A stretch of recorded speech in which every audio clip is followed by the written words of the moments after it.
majlis.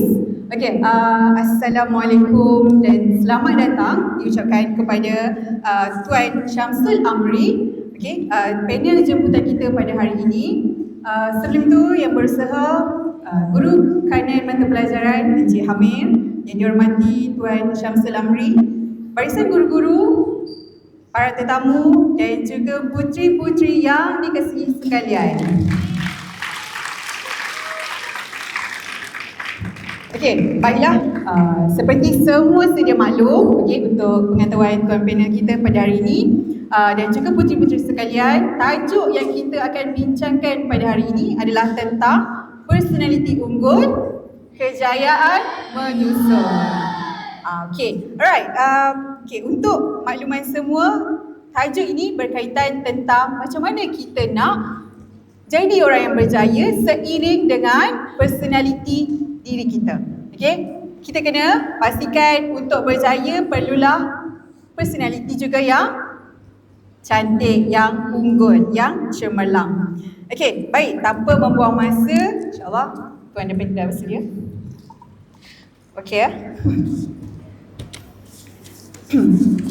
Untuk pertama kalinya kita bawakan panel jemputan yang sangat dikenali. Semua kenal ke? Alhamdulillah. Alhamdulillah. Ini adalah panel jemputan kita yang sangat hebat, yang sangat dikenali. Cikgu rasa berbangga kita dapat jemput hadir bersama-sama pada petang ini. Alhamdulillah, cikgu harap semua orang dapat bagi ketumpuan sepenuhnya. Dan kita juga akan ada sesi soal jawab. Jika ada sebarang soalan, boleh ditanyakan sebentar lagi. Alright, untuk makluman Ustaz kat sini kita semua puteri, manakan puteri sebab kami pun memanggil mereka dengan panggilan puteri-puteri. Jadi yang kita nak bincangkan pada hari ini adalah walaupun berada di sekolah perempuan saja, banyak juga cabarannya Ustaz.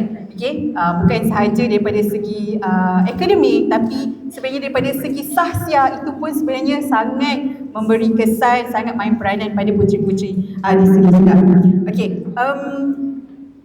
Apa yang kita nak bincangkan dah tentang bagaimana kita boleh galakkan puteri-puteri ni mengamalkan amalan harian yang boleh membentuk sahsiah seseorang itu lebih baik.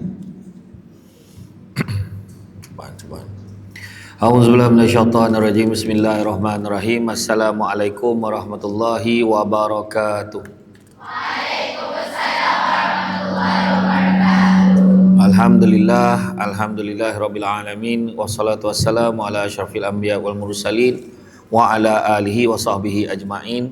Subhanaka la ilma lana illa ma 'allamtana innaka antal alimul hakim. Rabbi shrah li sadri wa yassir li amri wahlul 'uqdatam min lisani yafqahu qawli. Alhamdulillah, syukur kepada Allah Subhanahu wa taala, segala puji bagi Allah Tuhan sekalian alam, salat dan salam ke atas junjungan besar Nabi Muhammad sallallahu alaihi wasallam. Masih banyak saya ucapkan kepada Cik Syairah selaku moderator pada hari ini, bahagia Encik Hamir selaku guru kanan mata pelajaran, guru-guru dan seterusnya puteri-puteri yang dikasihi sekalian. Alhamdulillah, soalannya tadi bagaimana, apakah amalan yang boleh kita buat untuk menanamkan, untuk melatih diri kita dengan sahsiah yang baik, perangai yang baik. Saya selalu cakap, ingat yang baik-baik, fikir yang baik-baik, buat yang baik-baik, mudah-mudahan Tuhan balas yang baik-baik. Jangan lupa hashtag. Ingat yang baik-baik, fikir yang baik-baik, buat yang baik-baik, mudah-mudahan Tuhan balas yang baik-baik. Jadi apa yang pertama kita kena buat? Yang pertama, mulakan hari kita dengan perkara-perkara yang baik. Bangun awal tu pun satu benda yang baik. Kadang-kadang ada yang kadang dekat asrama dia boleh kalau pelajar ni kan, kalau ada asrama lah, sini asrama. Asrama. Kat asrama dia boleh tidur awal, bangun awal. Tapi dekat rumah dia jadi bangun subuh pun tidak, kan? Bukan subuh gajah lah, panggil apa istilah tu, subuh dinosaur. Dah pupus dah pun subuh tu baru nak bangun, kan? Jadi kenapa dekat sini dia boleh disiplin? Sebab dekat sini dia bercampur dengan orang-orang yang berdisiplin juga. Jadi makna mulakan hari dengan baik, kemudian berlatih bersyukur. Syukur alhamdulillah aku hidup lagi hari ini. Syukur alhamdulillah aku berada dekat sekolah yang baik ni. Syukur alhamdulillah aku berada dalam circle yang baik. Kemudian jaga tutur kata kita, cakap yang baik-baik. Cakap pun cakap baik-baik. Orang perempuan biasanya selalu sebut, aku ni mulut je jahat, hati baik tak ada mana dia. Kalau hati baik, mulut pun kena baik. Kan? Jangan lazimkan. Aku ni mulut ni memang laju, memang mulut aku macam ni, tapi hati aku baik sendiri cakap. Tak pakai. Dia mesti hati. Kalau tengok Nabi baik tak? Nabi baik. Nabi baik, tapi Nabi cakap macam mana? Nabi cakap pun baik. Kalau Nabi marah tu, kalau Nabi meninggalkan satu tempat tanpa bagi salam, itu dah habis marah dah tu. Kita kalau ada yang bangun kejap lagi pergi tanpa bagi salam, makna mungkin dia sakit perut, mungkin dia ada hal. Kan? Selagi tak sampai penampar kat muka tu, kita takkan anggap dia tu marah. Betul tak? Tapi Nabi macam tu. Kalau Nabi bangun, Nabi tak bagi salam, maka tu habis marah dah tu. Begitu juga menepati janji dan amanah. Jaga. La imana liman la amanatalahu wa la dina liman la ahdalahu. Tak beriman orang yang tak melaksanakan amanahnya, dan tak beragama orang tak melaksanakan janjinya. Contoh yang masuk sekolah ni kan, apa pesan mak ayah masa datang sini? Tu amanah. Mana kena belajar lah. Tak ada pun mak pesan nanti kau cari jodoh yang baik-baik tau. Pergi sana nanti cari bakal-bakal suami, kalau boleh bawa balik nanti. Tak ada. Tak ada. Mak kita suruh belajar. Mak kita suruh cari ilmu. Kan? Achieve lah sehebat yang mungkin pencapaian yang kita boleh buat dalam akademik ni. Kemudian lakukan satu kebaikan setiap hari. Tolong cikgu, tolong kawan-kawan. Muhasabah diri di penghujung hari. Sebelum tidur tu kan, cuba kita fikir balik. Apa perkara baik yang aku buat hari ni? Apa lagi yang aku boleh perbaiki diri aku ni? Apakah yang boleh aku buat lebih baik lagi esok? Contohnya. Kemudian pilih persekitaran yang baik. Bercampur dengan kawan-kawan yang sama-sama nak berjaya. Kawan-kawan yang sama-sama nak buat baik. Belajar kawal emosi kita. Janganlah kita dah marah-marah, kita pukul orang, kita buat macam-macam, bully orang dan sebagainya. Kemudian kita kata, aku memang tak boleh tolong lah dia aku ni. Tak ada. Sebenarnya kita kena belajar mengawal emosi kita. Orang perempuan biasanya terkenal sebagai orang yang terpaling disakiti.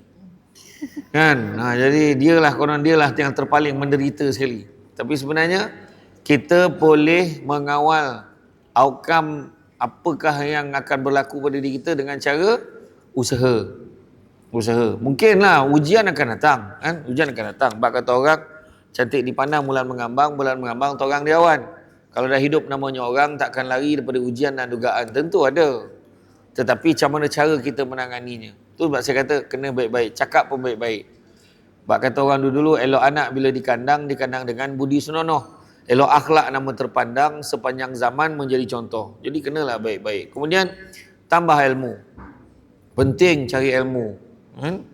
Bak kata kalau kita tengok pantun dulu-dulu lah kan, cantik teluk pantainya landai, tambat perahu tepi kuala. Biarlah buruk kain ini pakai, asalkan penuh ilmu di dada. Jadi kenalah belajar, kan? Iya betul. Tu sebabnya kadang ada orang kadang ambil ringan. Kadang-kadang ada kawan-kawan kita dekat kampung kita, kat taman perumahan kita kan, dia tak sambung belajar dah. Kita ni sambung belajar, dah habis belajar sambung belajar lagi, masuk universiti dan sebagainya. Kawan-kawan kita tak sambung belajar, dia tiba dah kerja, dia sibuk belanja kita makan. Kita pun kadang seronok juga kan kerja, aku ni belajar tak habis-habis. Tapi dia cakap saya, hikmah dia bila kita sambung belajar, besok kita akan dapat career yang kita idam-idamkan mudah-mudahan. Masa tu barulah kita sibuk untuk nak carilah apa yang kita nak cari dalam dunia ni. Apa pun, belajar rajin-rajin. Kemudian amalkan nilai kerendahan hati. Makna takut makin tinggi ilmu kita. Bukanlah makna makin belagak, bukan makin sombong. Tetapi semakin baik akhlak kita. Kan? Semakin baik kita merendah diri, jangan sombong-sombong. Dalam kata lain, ilmu kena datang seiring dengan adab. Kata Imam Malik, biar ilmu sikit tapi jangan tak ada adab.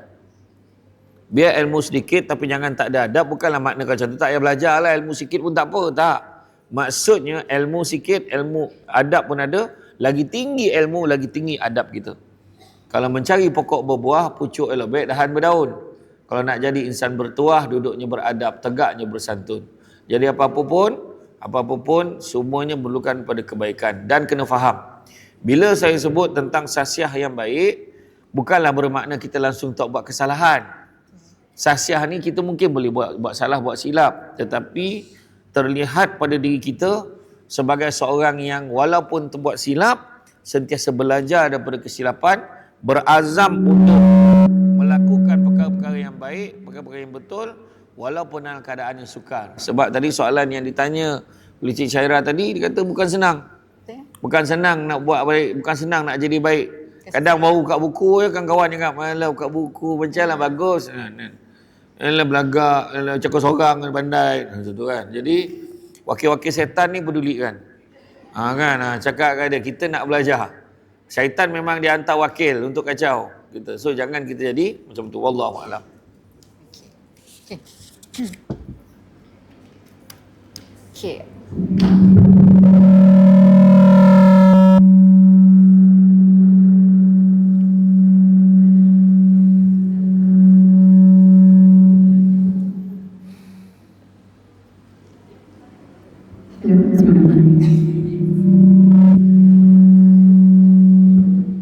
Dia pakai ni.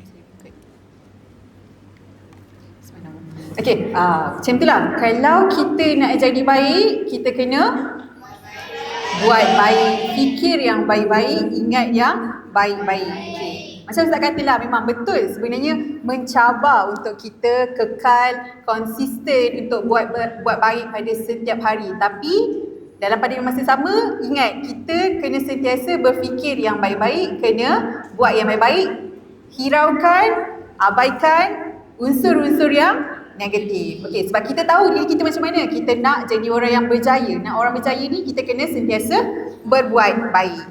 Okey, seterusnya kan Ustaz. Walaupun dekat sini semua perempuan kan, tetapi keyakinan diri mereka ni masih lagi belum tinggi. Belum lagi kuat lagi. Kadang-kadang ada juga yang macam terlebih yakin. Bila sesama perempuan ni dia punya keyakinan confident level tu kadang-kadang terlalu tinggi tu pun ada, terlalu rendah pun ada sebab dia tengok kawan-kawan ni, dia ni lagi hebat, dia ni lagi pandai, dia ni lebih berjaya, dia ni lagi kaya. So ada juga yang rasa macam kurangnya keyakinan diri tu. Jadi macam mana kita nak yakinkan mereka supaya tanamkan keyakinan diri tu yang dia tak terlalu tinggi dan medium je lah. Medium, bila terlalu tinggi ni pun sebenarnya bahaya juga. Dia rasa dia sangat hebat lah. Okay, jadi macam mana kita nak tingkatkan keyakinan diri sebagai seorang murid untuk kehidupan seharian dia? Yang okay, soalan ni bagus. Maknanya macam mana nak meningkatkan keyakinan diri kita tapi tak naklah tinggi sangat. Saya kata, wah macam mana tu kan. Tak ada masalah kalau kita, cuma jangan sampai overconfident. Maksud overconfident ni adalah kita merendah, kita memandang leceh, memandang lekeh, memperlekehkan apa cabaran-cabaran yang mungkin kita akan hadapi. Kita kena fokus, kita kena bersedia adanya dugaan, adanya ujian yang akan datang. Contoh kita kata kita dah menguasai satu subjek pelajaran kita matematik lah katakan. Matematik senang je, aku tak ada masalah. Kan? Jadi bila kita pandang ringan, overconfident, tak ada hal lah, tak payah belajar pun tak apa. Yang ni aku, cuma walaupun dia tak cakap, tapi dalam hati dia tahu.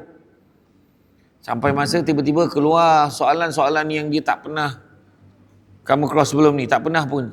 Rasa-rasa aku tak pernah buat pun benda ni.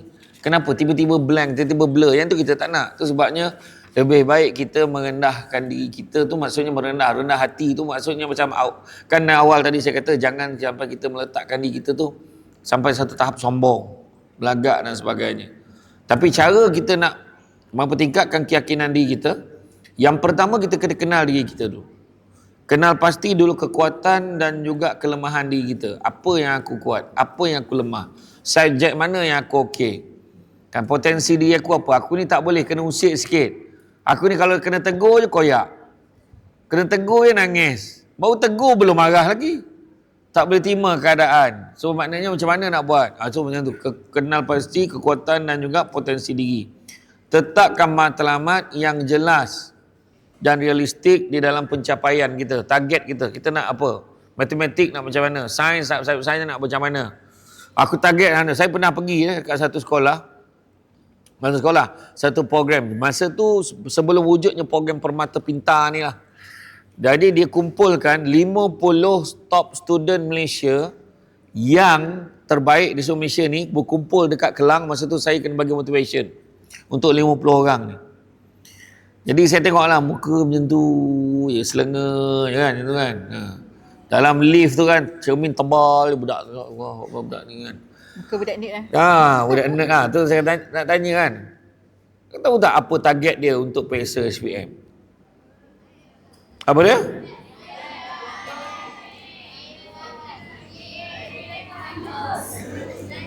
Dia punya target semua subjek 100%. Wow. Dia punya subjek semua mesti 100%. Sampai kan tengah saya ceramah tu saya cakap dengan dia, macam ni lah, okay, kita break sekejap, siapa nak pergi toilet dulu. Sudah ni saya seorang je pergi toilet. Kata budak ni tak nak pergi toilet ke? Kau tak nak pergi basuh muka ke apa? Bukan apa, peksa lagi berapa hari kan. Wah, saya kata kencing pun tak boleh ke apa? Macam tu lah sampai satu tahap kan. Jadi bukanlah nak kata apa, tapi matlamat tu biar realistik. Kita janganlah letak 100% kalau rasa ni. At least kita letak yang terbaik kita rasa. Tapi jangan pula letak target rendah yang kita rasa memang kita boleh capai. Kita kena cabar sikit diri kita. Cabar diri kita. Sebab dulu waktu saya bekerja sebagai pengarah undang-undang dan penguasaan. So I'm a legal advisor previously. So saya bekerja dan masa tu dah mula ceramah. Kalau saya nak selesa, saya boleh je ceramah siang, lepas tu balik kerja. Mana saya makan gaji dua lah, makan dua pendapatan, ceramah dengan bekerja. Ya, tapi saya fikir-fikir tak boleh, saya tak boleh tamak. Saya takut nanti kalau saya kejar kedua-duanya sekali, takut saya tak boleh buat salah satu daripadanya atau kedua-duanya saya tak buat dengan baik. Dan saya rasa macam bila saya jadi penceramah ni, bila saya dah banyak ceramah, saya tak fikir saya boleh selalu berada kat pejabat saya. Menyebabkan saya terasa pertama, dari segi integritinya tak berapa kena, dan yang keduanya takut saya mengambil hak orang lain. Orang nak berurusan dengan saya sebagai pengarah, saya tak boleh. Sebab saya terasa macam jadi pengarah tu pula part time. Patutnya ceramah tu part time. Jadi pengarah tu sepenuh masa. Jadi akhirnya saya ambil keputusan, kan, saya kena cabar diri saya. Kalau saya takut, memanglah makan gaji dah tentu gaji. Gaji dah ada. Gaji sebagai pengarah dah ada. Sebabnya saya tinggal nak tambah-tambah dengan duit ceramah je lah kan, kalau ikut kan. Tapi saya fikir, saya kena letakkan, kena cabar diri saya buat lebih baik lagi. Iaitu saya berhenti kerja.